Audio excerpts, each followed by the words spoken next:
राधे राधे भक्त जनों, आज आप सुनेंगे अमावस्या की व्रत कथा। अमावस्या के दिन अपना पितरों को जरूर पिंड दे, ब्राह्मण को दान दे, दक्षिणा दे और माँ काली का मंदिर में जाकर एक दीप जलाए। अगर अमावस्या के दिन उपवास करना चाहते हैं तो ये तो बहुत शुभ है। अमावस्या के दिन माँ काली का जरूर पूरी और खीर बनाकर उन्हें भोग लगाए। अमावस्या माता का खीर पूरी बहुत प्रिय है। जो लोग अमावस्या के दिन उपवास रह करे वो अमावस्या माता का पूजा करते हैं और उन्हें भोग लगाते हैं, उस पर अमावस्या माता का कृपा होता है और भगवान भी खुश रहते हैं, उन पर बहुत सारा कृपा निछावर करते हैं। मास में पड़ने वाली अमावस्या को बैसाख अमावस्या कहते हैं। बैसाख अमावस्या को हिंदू वर्ष का दूसरा महीना कहा जाता है। शास्त्रों में बैसाख अमावस्या को धर्म कर्म, स्नान, दान और पितरों के दर्पण के लिए बेहद शुभ माना जाता है। यह पितरों को मोक्ष देने वाली तिथि होती है, इसलिए शास्त्रों में बैसाख अमावस्या को पितरों को मोक्ष दिलाने वाली अमावस्या भी कहा जाता है। इसके अलावा मान्यता यह भी है कि इस माह से तेराता योग की शुरुआत हुई थी, जिस कारण भी बैसाख अमावस्या का धार्मिक महत्व अधिक हो जाता है। बैसाख अमावस्या के महत्व से जोड़ी एक कथा के बारे में इसका जिगर पुरानी ग्रंथों है। अब सुने अमावस्या व्रत की कथा। बहुत समय पहले की बात है। धर्मवर्ण नाम के एक ब्राह्मण था। वो ब्राह्मण बेहद ही धार्मिक परावृत्ति के थे। वो हमेशा व्रत उपवास करते रहते, ऋषि मुनियों का आदर करते और उनसे ज्ञान ग्रहण करता।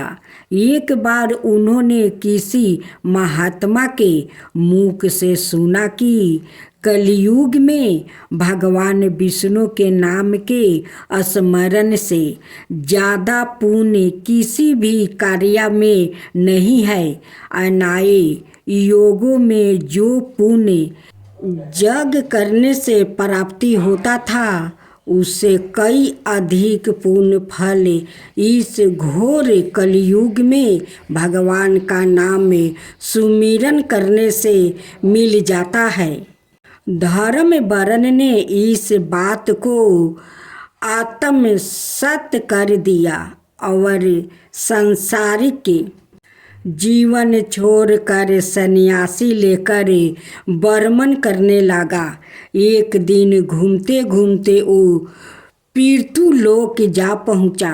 वहाँ उन्होंने देखा कि उनके पितरों बहुत कष्ट में है।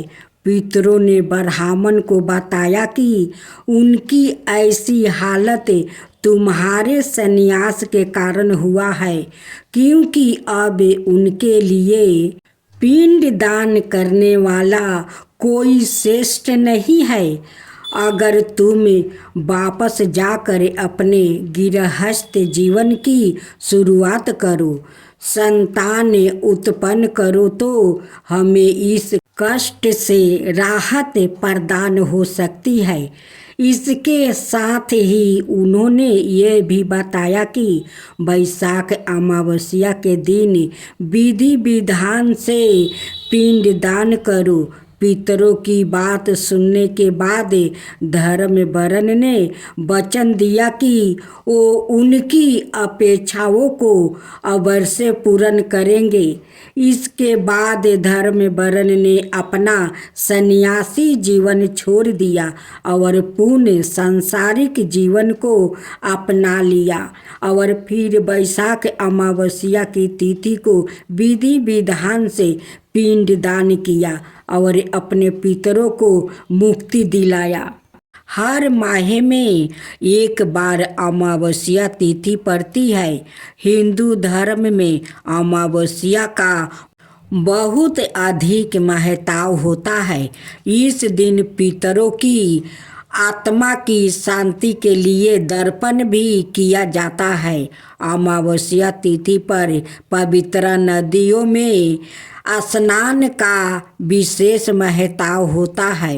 नदी में स्नान के बाद सूर्य को अर्घ देकर पितरों का तर्पण किया जाता है।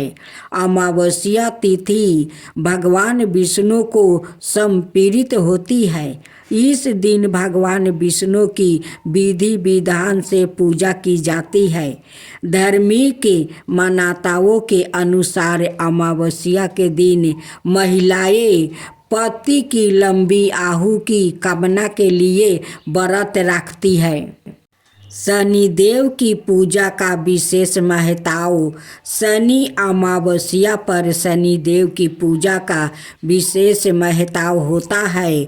ज्योतिषी शास्त्रों में शनि दोष 7.5 या 2.5 से पीड़ित जातकों के लिए शनि अमावस्या का दिन शुभ माना गया है। मानता है कि इस दिन शनि देव की पूजा करने से शनि के अशुभ प्रभाव से मुक्ति मिलती है।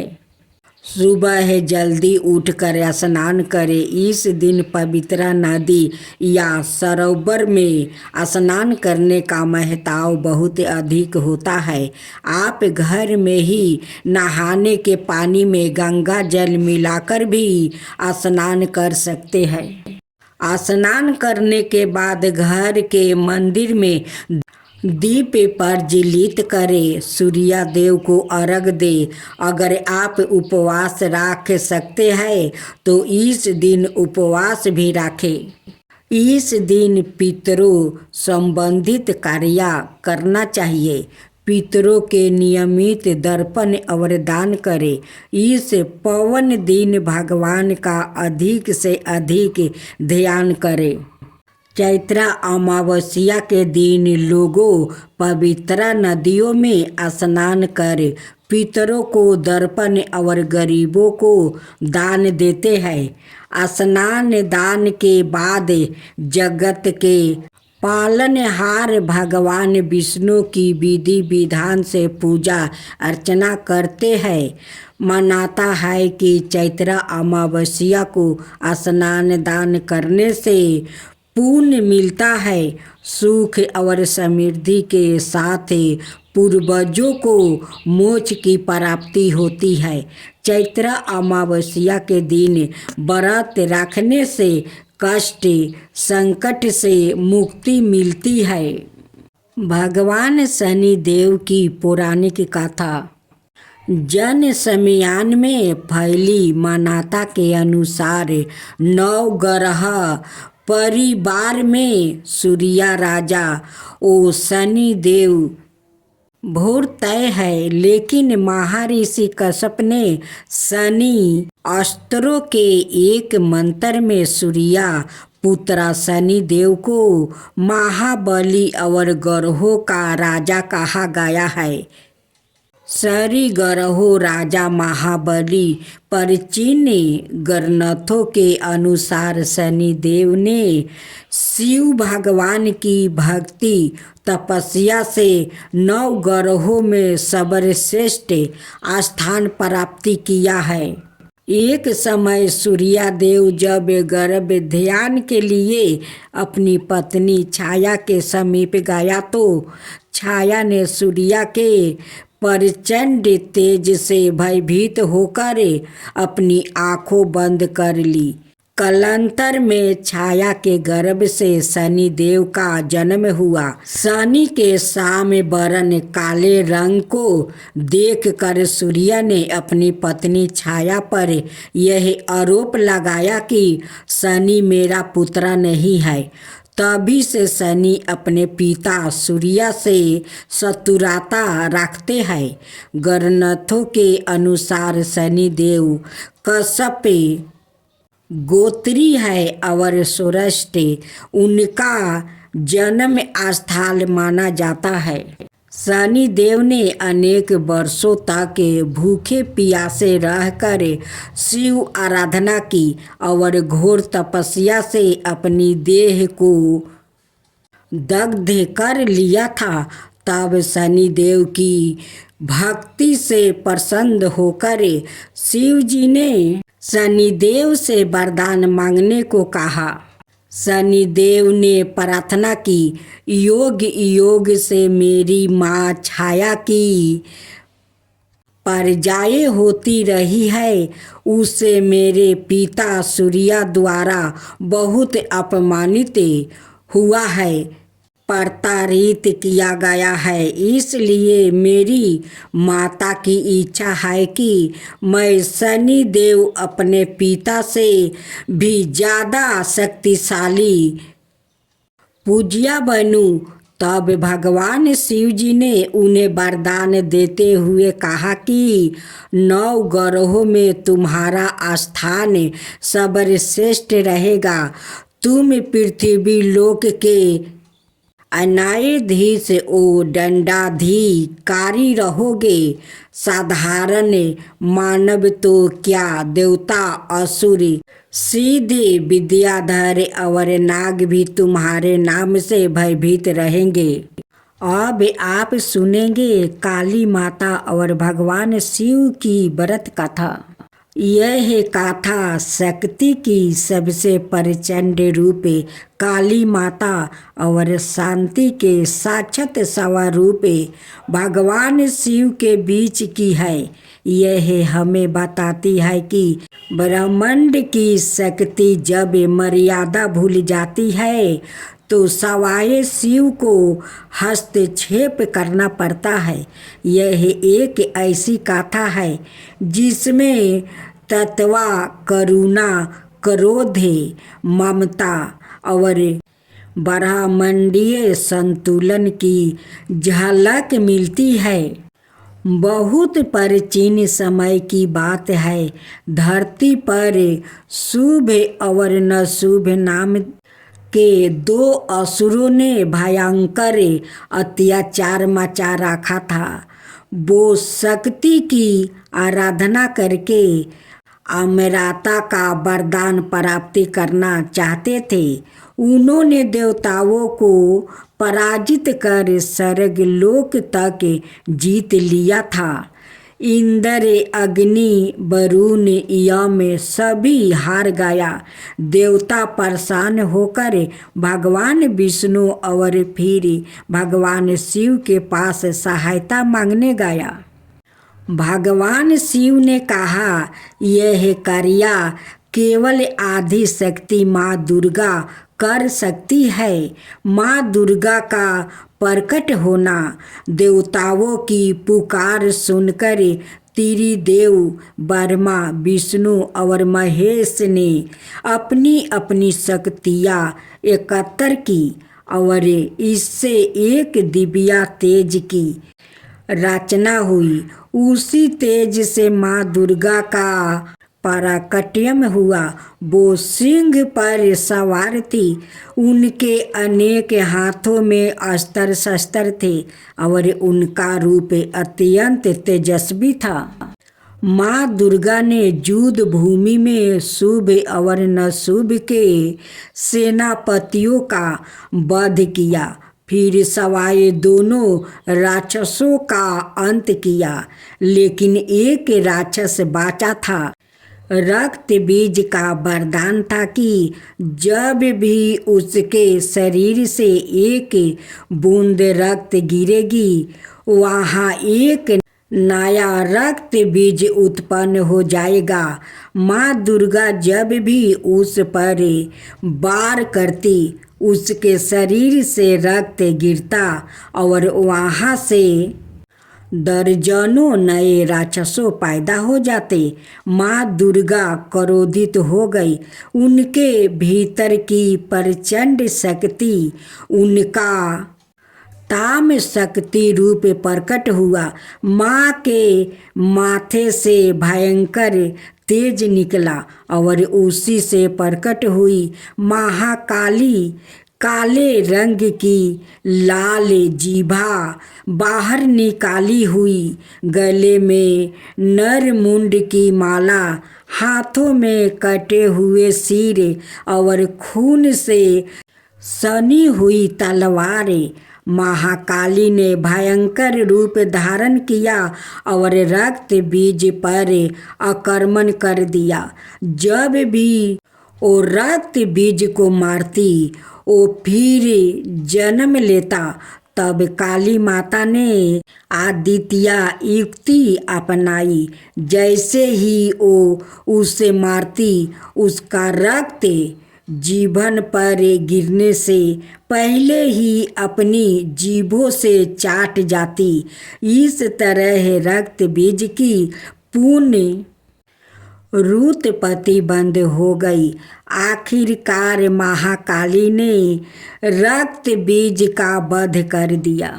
अब समस्या यह थी कि महाकाली का क्रोध शांत नहीं हो रहा था।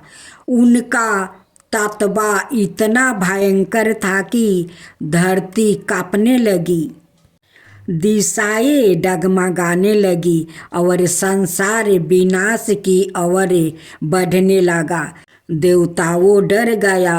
वो भगवान विष्णु के पास गया, लेकिन उन्होंने कहा अब केवल शिव ही उन्हें रोक सकते हैं, क्योंकि वो ही उनके पति है और उनके प्रेम स्वरूप है। भगवान शिव जानते थे कि काली माता गहरे ध्यान में नहीं है, वो तुरंत तामसिक रूप में है। वो किसी की बात नहीं सुनेगी। शिव जी चुपचाप एक शव के समान लेट गया, ठीक वहाँ जहाँ काली माता का तांडवा चल रहा था। काली माता अंधे क्रोध में नाचती रही, राक्षसों का अंत करती रही और अचानक उन्होंने शिव जी के शरीर पर कदम रख दिया। जैसे ही उनके पैर शिव जी की छाती पर पड़े उनकी चेतना जागृत हो गई। उन्होंने देखा मैंने अपने ही स्वामी, अपने ही प्रेम, अपने ही शिव पर पैर रख दिया। उन्हें झटका लगा। उनके भीतर का क्रोध शांत हो गया। उनका चेहरा शर्म और करुणा से भर गया। उन्होंने अपनी जीभा बाहर निकाली। पर चतप में यही प्रसिद्ध छवि है जो आज भी काली माता के रूप में जानी जाती है। माँ काली जीभा बाहर निकाले शिव जी के ऊपर खड़ी हुई। काली माता का क्रोध शांत हो गया। वो पूर्ण माँ दुर्गा के स्वयं रूप में लेटी धरती पर फिर से शांति छा गई। देवताओं ने जयकारा किया, जय महाकाली, जय महादेव। माँ काली ने सभी देवताओं को आशीर्वाद दिया और कहा कि जब जब अधर्म बढ़ेगा मैं इसी रूप में लौटूंगी, लेकिन मुझे क्रोध से रोकने वाले केवल मेरा शिव ही होगा। राधे राधे भक्तजनों, आज आप सुनेंगे अमावस्या की नई व्रत कथा। एक गांव में एक ब्राह्मण और ब्राह्मणी रहते थे। वो ब्राह्मण का कोई संतान नहीं था। ब्राह्मणी संतान के वियोग में वो खाना पीना त्याग देती है। ब्राह्मण देव को आँख से आंसू गिरते गिरते उनकी आँख पर अंधेरा छा जाता है।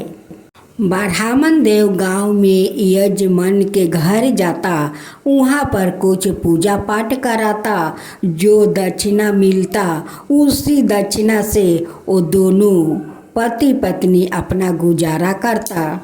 एक दिन ब्राह्मण देव गांव से आ रहे थे, लेकिन ब्राह्मण देव तो अपना संतान के चिंता में वो मगन रहता था।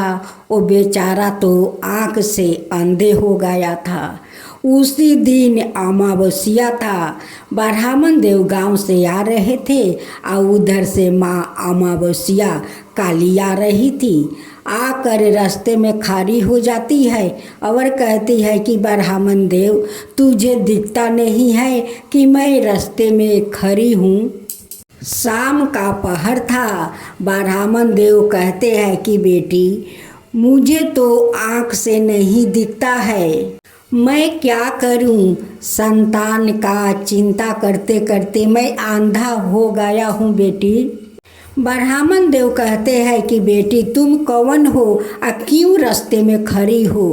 कहती है कि मैं काली हूँ, आज अमावस्या है, तू मुझे पूजा नहीं करेगा, तेरा पत्नी मेरी पूजा नहीं करेगी तो तेरा संतान कैसे होगा?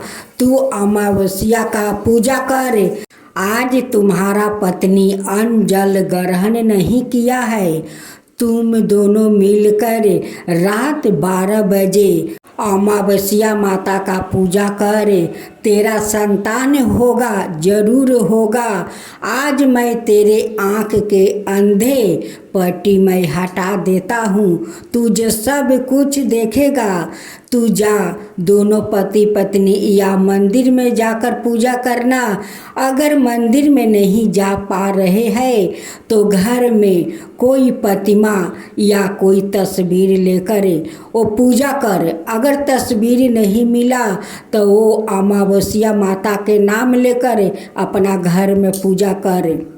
पूजा का समाप्त होने पर उसका बाद वाला दिन ब्राह्मण को बुलाकर उसे भोजन करवा और उसे दक्षिणा दे, अपना पितरों को पिंड दे, तेरा संतान जरूर होगा। ओ माँ काली का बात सुनकर ब्राह्मण देव घर गया। उसी शाम को वो जाकर एक छोटा सा माँ काली का प्रतिमा लाया और दोनों पति पत्नी मिलकर वो बहुत श्रद्धे भक्ति से वो पूजा किया।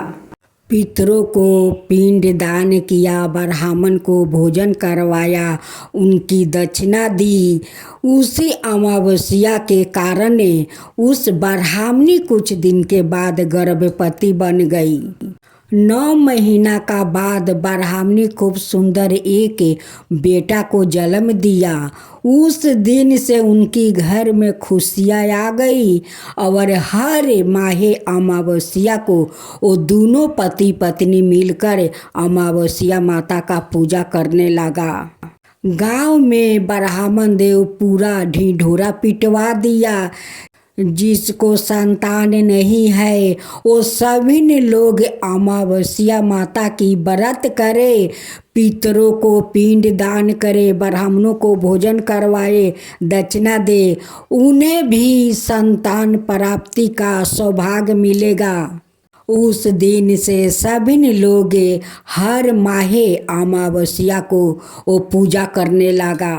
तब बोलो अमावस्या माता की जय, अमावस्या माता की जय। एक समय की बात है, एक ब्राह्मण अपनी पत्नी के साथ रहता था। वो दोनों ही भगवान विष्णु के बहुत बड़े भक्त थे। दोनों प्रतिदिन अपना ज़्यादातर समय भगवान के ध्यान और पूजा पाठ में बिताते थे। ब्राह्मण का घर धन धनाय से भरा हुआ था, किंतु संतान न होने के कारण यह चंपित अत्यंत दुखित रहता था। एक दिन ब्राह्मण ने अपनी पत्नी से कहा कि मैं तपस्या करने के लिए वन में जा रहा हूँ। इसके बाद वो भगवान पर भरोसा और संतान की कामना लेकर वन में तपस्या करने के लिए चला गया। ब्राह्मण को कठोर तपस्या करते हुए कई बरस बीत गया, लेकिन उसे फल की प्राप्ति नहीं हुई। अंत में हार मानकर ब्राह्मण ने अपने जीवन को समाप्त करने का निर्णय लिया। अपने जीवन समाप्त करने के बारे में सोचकर उसने पेड़ की डाली पर फांसी का फंदा डाल दिया और उसने गले में बांधने लगा। तभी वहाँ पर सुख अमावस्या प्रकट होकर बोली, हे ब्राह्मण, तुम्हारे भाग्य में 7 जन्म तक कोई संतान नहीं लिखी है, किंतु मैं तुम्हें 2 कन्या का वरदान देती हूँ। तुम अपनी एक कन्या का नाम अमावस्या रखना और दूसरी का नाम पूनम रख देना। तुम अपनी स्त्री से कहना कि वो 1 बरस तक सुख अमावस्या का व्रत रखे और अमावस्या के दिन 1 कटोरी चावल भर कर उस पर दक्षिणा रख कर दान कर दे। सुख अमावस्या की बात सुनकर ब्राह्मण घर आया और पूरा वृत्तांत उसने अपनी पत्नी को सुनाया। सुख अमावस्या के आदेश अनुसार ब्राह्मणी ने व्रत रखना आरंभ कर दिया। कुछ दिनों बाद ब्राह्मण के घर 2 कन्याओं ने जन्म लिया, जिसमें से एक कन्या का नाम अमावस्या और दूसरी का नाम पूनम रखा गया। जब ब्राह्मण की दोनों बेटियों बड़ी हुई तो ब्राह्मण ने उनका विवाह कर दिया। बड़ी बहन अमावस्या धर्मी के स्वभाव की थी। वो काफ़ी समय भगवान की पूजा और धर्म कर्म में व्यतीत करती थी। इसके विपरीत पूनम भगवान को बिल्कुल भी नहीं मानती थी। बड़ी बहन अमावस्या के घर में सुख समृद्धि का भंडार था, पर छोटी बहन का घर में दरिद्रता छाई थी। जब बड़ी बहन अमावस्या को अपनी छोटी बहन पूनम के बारे में पता चला कि वो बहुत दुखी है, तब अमावस्या अपनी बहन के लिए ढेर सारा सामान लेकर उससे मिलने गई। छोटी बहन के घर पहुंचकर अमावस्या ने उसे 1 बरस तक सुख अमावस्या का व्रत करने की सलाह दी। साथ ही अमावस्या ने व्रत को विधि पूर्वक करने के बारे में पूनम को बताते हुए यह भी कहा कि तुम 1 बरस तक सुख अमावस्या का व्रत करना और 1 कटोरे में चावल भर कर उसे दान कर देना। ऐसा करने से तुम्हारे सभी कष्ट दूर हो जाएंगे और घर में सुख समृद्धि आएगी। पूनम ने अपनी बहन की बात को मानते हुए बिल्कुल ऐसा ही किया, जिसके बाद 1 साल के भीतर पूनम का घर धन धनाय से भर गया और उसके घर एक बेटे ने जन्म लिया। तब से पूनम अमावस्या की व्रत करने लगी।